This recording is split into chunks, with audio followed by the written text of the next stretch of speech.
শফিক সাহেব, আপনার ছুটি দরখাস্ত আমি দেখলাম। ছুটি কি আপনার এখনই দরকার? জি স্যার।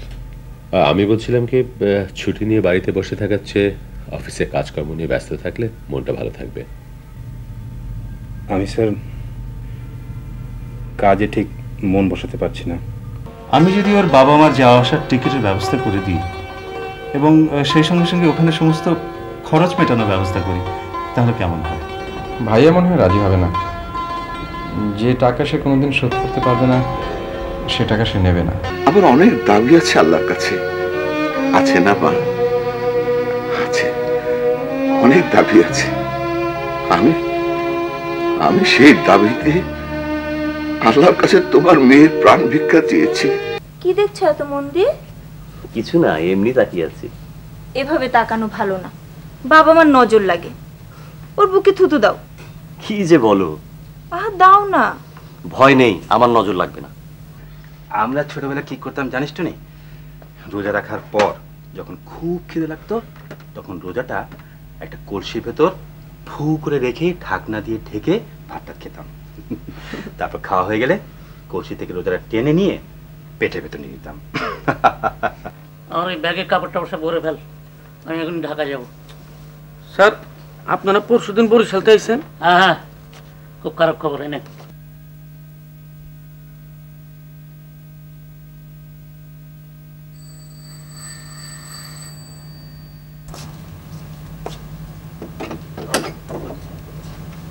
দুলা ভাই, আসসালামু আলাইকুম।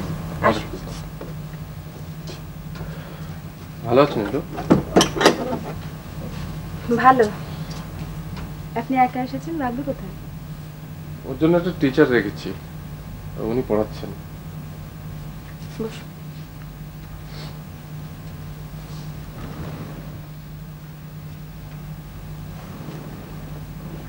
আচ্ছা দুলা ভাই, আপনি বেশ কয়েকবার এসেছেন কিন্তু বাবলুকে আনেননি কেন বলুন তো? ও তো এখানে এলে আর যেতেই চায় না, জোর করে নিতে বেশ কষ্টই হয়। আসলে ওকে আমি পোষ মানাবার চেষ্টা করছি, হার্ড জব। নীলু, শফিক সাহেব বাসায় আছেন, একটু ডেকে দেবে? দিচ্ছি। নীলু। ওয়ালাইকুম সালাম। কেমন আছেন দুলা ভাই? জি ভালো। নীলু, আমি একটু ওর সঙ্গে একা কথা বলতে চাচ্ছিলাম। কি এমন কথা যে আমি শুনতে পারবো না? না মানে তোমার সঙ্গে বলতে লজ্জা লাগবে, তুমি বরং পরে শুনে নিও। ঠিক আছে।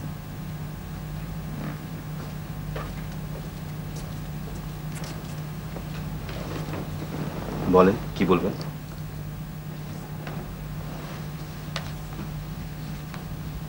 শফিক সাহেব, আমি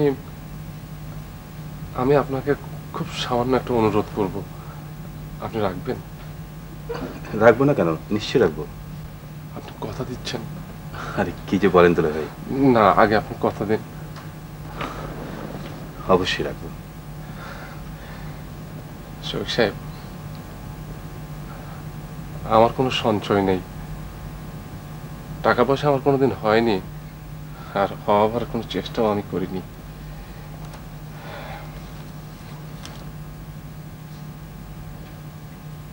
এর মধ্যে বাবলুর মার সামান্য কিছু গহনা আছে, সবই প্রায় শেষ করে দিয়েছি, এ কটাতে আমি হাত দিতে পারিনি। দুলা ভাই, আমাকে শেষ করতে দিন।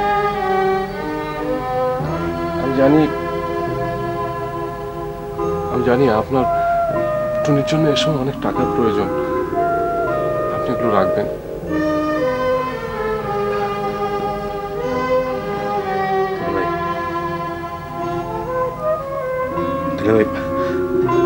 আপনি আমার কথা শুনুন প্লিজ। মানে আমি বলছিলাম ওগুলো মানে শফিক সাহেব, আপনি কিন্তু আমাকে কথা দিয়েছেন।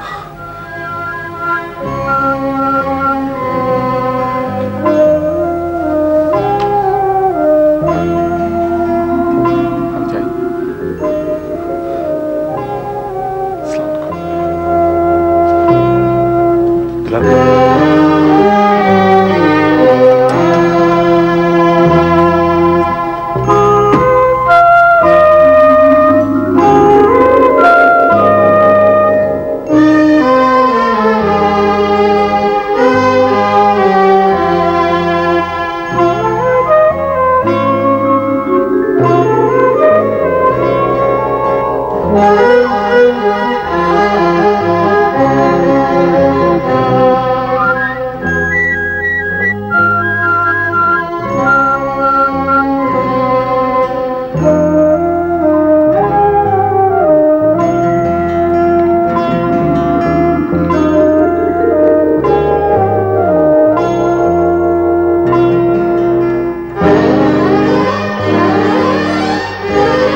তাহলে ঘুমের মতো করে পড়েছিলি কেন?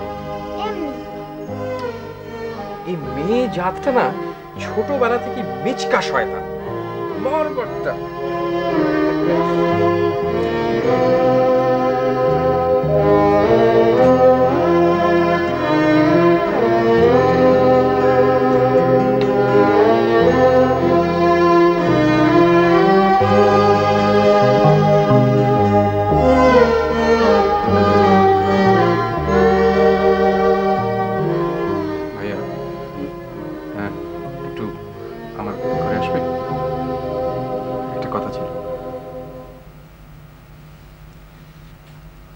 চল।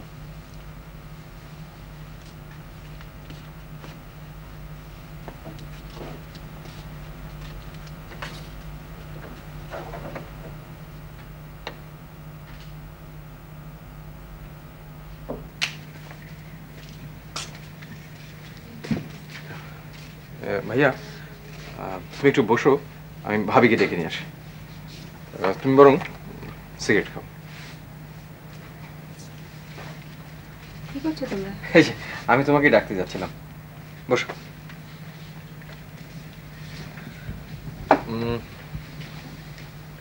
ভাইয়া, টুনির বাইরে যাবার পাসপোর্ট এবং ক্লিয়ারেন্স হয়ে গেছে। কাগজপত্রগুলো আমার কাছে আছে।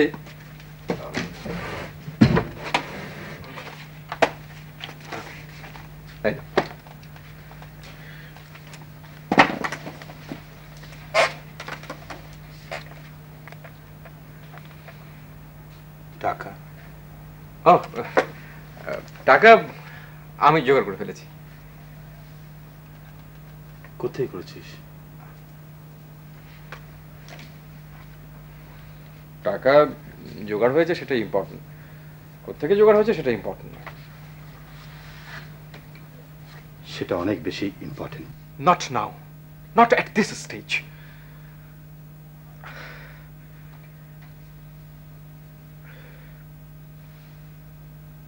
ভাইয়া,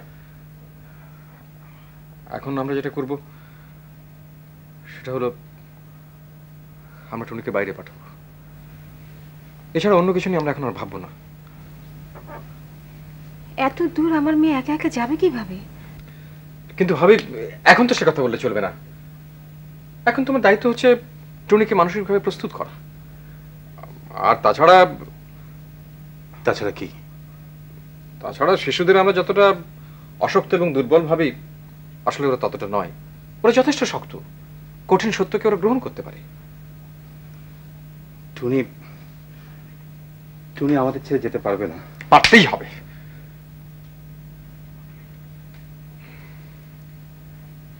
ভাইয়া,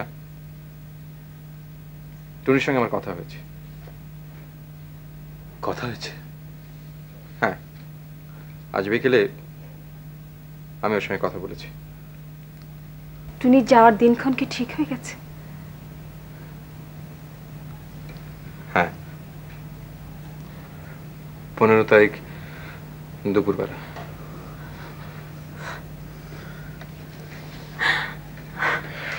বৌমা,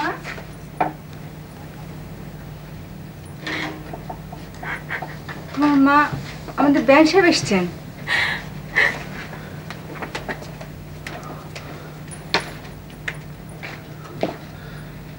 রফিক, বলো ভাইয়া। বড় কষ্ট।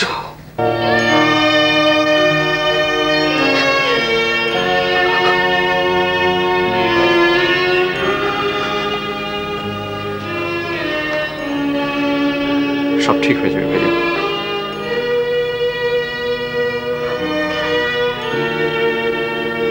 যদি ঠিক না হয়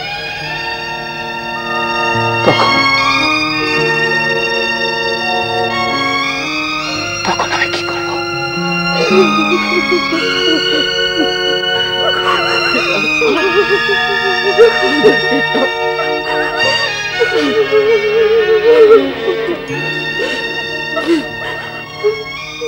Bismillahirrahmanirrahim. Alif lam mim. ذلك الكتاب لا ريب فيه هدى للمتقين الذين يؤمنون بالغيب ويقيمون الصلاة ومما رزقناهم ينفقون والذين يؤمنون بما أنزل إليك وما أنزل من قبلك وبالآخرة هم يوقنون.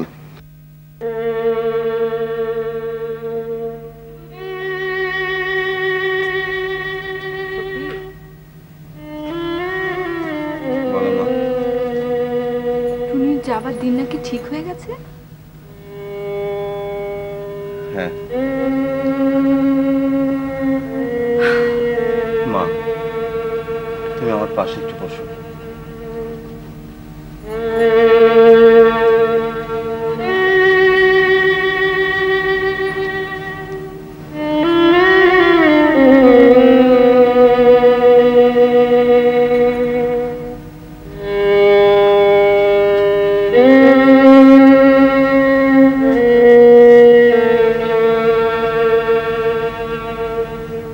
বাবাকে আদর করছো কেন?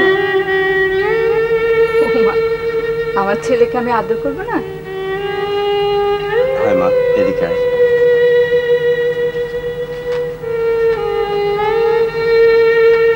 এখন শরীরটা কেমন মা? ভালো। কাল রাতে আমাদের বাসায় একজন মানুষ এসেছে। বলো তোমার কি? চিন্তা করে বলতে হবে, আমি বলবো না। ছোট চাচি। না, তোর নানি। ওই ঘরে আছে, যা। আয়।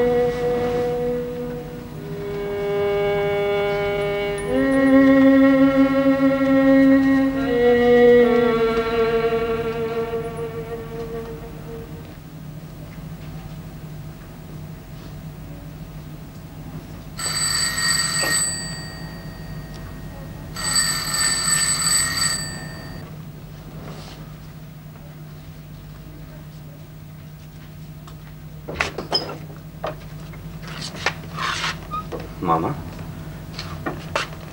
দেখ বাবা, বেঁচে থাকো। আসো। ভালো আছো? আমি ভালোই আছি, আমরা সবাই ভালো আছি। শুধু শুধু একজন ভালো নেই মামা। আয়, বস বস এখানে।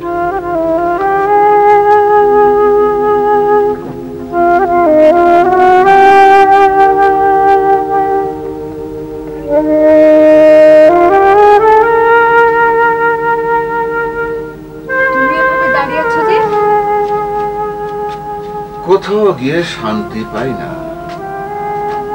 টুনির যাবার সব অবস্থা হয়ে গেছে না? হ্যাঁ। খুব বড় কষ্টের পর খুব বড় আনন্দ আসে। মিনু, টুনি ফিরে আসার পর চলো আমরা দুজনে দেশের বাড়ি চলে যাই। বাকি যে কটা দিন আছে দুজনে নিরিবিলি কাটিয়ে দেই। আমি ওদের ছাড়া কোথাও গিয়ে থাকতে পারবো না। আমিও না। বড় শক্ত মায়া, বড় কঠিন বাঁধন। আমি ভাবছি টুনির বিয়ে না হওয়া পর্যন্ত আমি শফিকের সঙ্গেই থাকবো, যাব না কোথাও। তা তো থাকতেই হবে। ওই বিয়ে শাদীর ব্যাপার সহজ কথা, ছেলে ছোকরা কি বুঝবে? মুরব্বী সারা এত বড় শক্ত কাজ সম্ভব না। মিনু, তুমি ঠিকই বলেছ, এই দেশের বাড়িতে যাওয়ার কথা এখন আমাদের ভাবা ঠিক না। আচ্ছা মিনু, এই দেশের বাড়ি বিক্রি করে দিতে চাই। হ্যাঁ,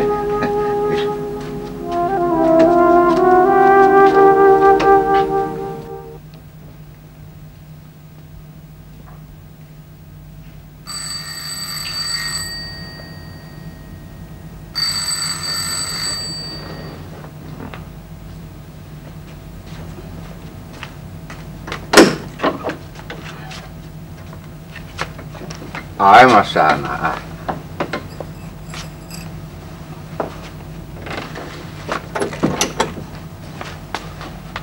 বেঁচে থাকো বাবা। বাসায় কেউ নেই নাকি? হ্যাঁ, আমি আর তোমার মা শুধু আছি। বাবা, টুনির শরীর এখন কেমন?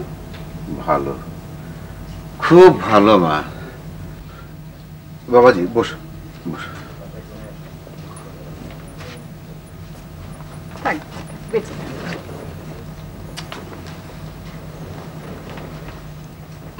মা, তুমি আমার সঙ্গে এসো। ও বাবার সঙ্গে কি নিয়ে যেন কথা বলবে। কেন? আমি থাকলে কি হয়? ও লজ্জা পাচ্ছে মা, তুমি এসো।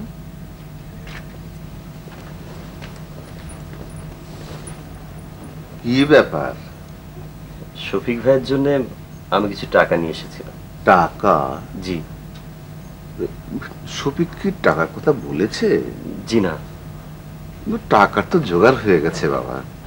কিভাবে জোগাড় হলো তা জানি না, জিজ্ঞেস করিনি। টাকাটা বেশিরভাগ নিশ্চয়ই বাইরে থেকে এসেছে।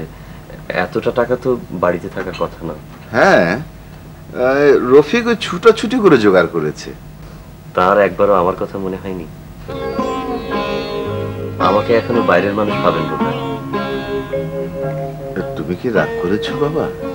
না, রাগ করিনি। এখন রাগ করার সময় নয়।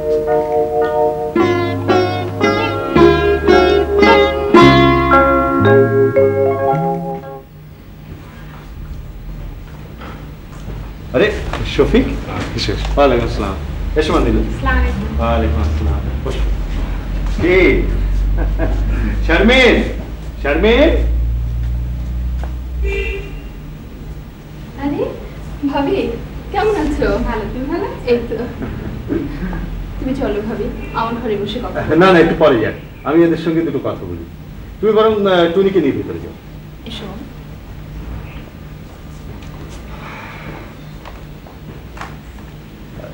শুনলাম সব ব্যবস্থা হয়ে গেছে। জি, রফিক ছুটোছুটি করে সব করেছে, আমাকে কিছু করতে হয়নি। মা নীলু, কেমন লাগছে তোমার? ও একা একা এতদূর কিভাবে যাবে বলেন?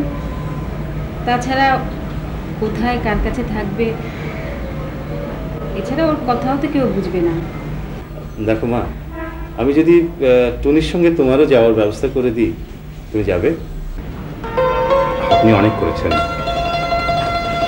রফিক আমাকে কিছুই বলেনি, কিন্তু আমি জানি টুনির যাবার ব্যাপারে প্রয়োজনীয় টাকাটা আপনার কাছ থেকে এসেছে। আপনি যা করেছেন যথেষ্ট করেছেন। আমি জানি আরেকজনের যাওয়ার ব্যবস্থা করা আপনার জন্য কিছুই না, কিন্তু আমার দিকটা তো আপনি দেখবেন। দেখো শফিক, ব্যবসার খাতিরে আমাকে প্রায় ইউরোপ যেতে হয়। এবার ভাবছি একসঙ্গে দুটো কাজ করি, ব্যবসার ব্যাপারটাও দেখবো আর সেই সঙ্গে টুনিরও সঙ্গে যাবো। কাজে তোমাদের মেয়ে একেবারে একা যাবে।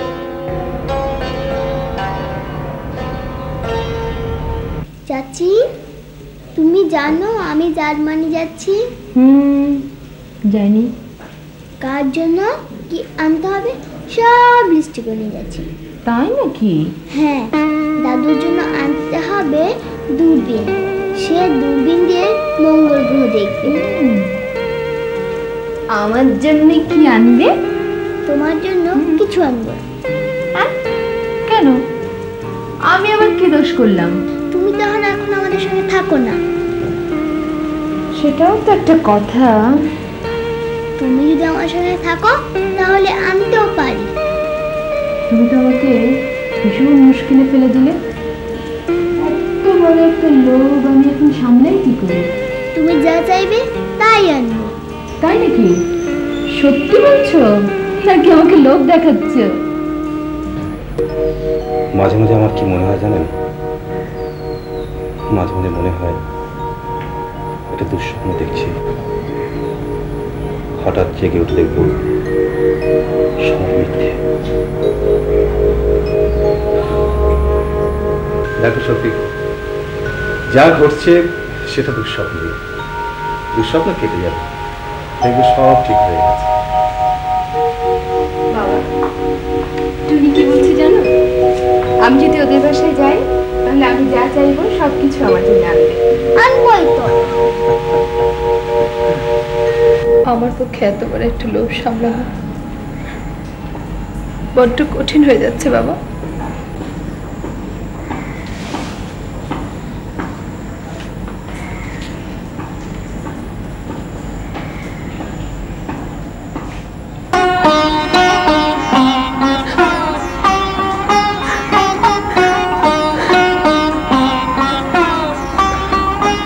মনসুর, মনসুর, আমার মায়ের জিনিসপত্র সব গুছিয়ে দাও।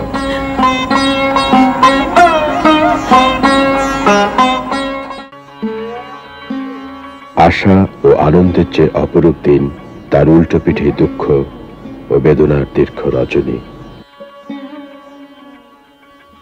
আশা, আনন্দ, দুঃখ, বেদনা নিয়েই আমাদের এইসব দিন রাত্রি।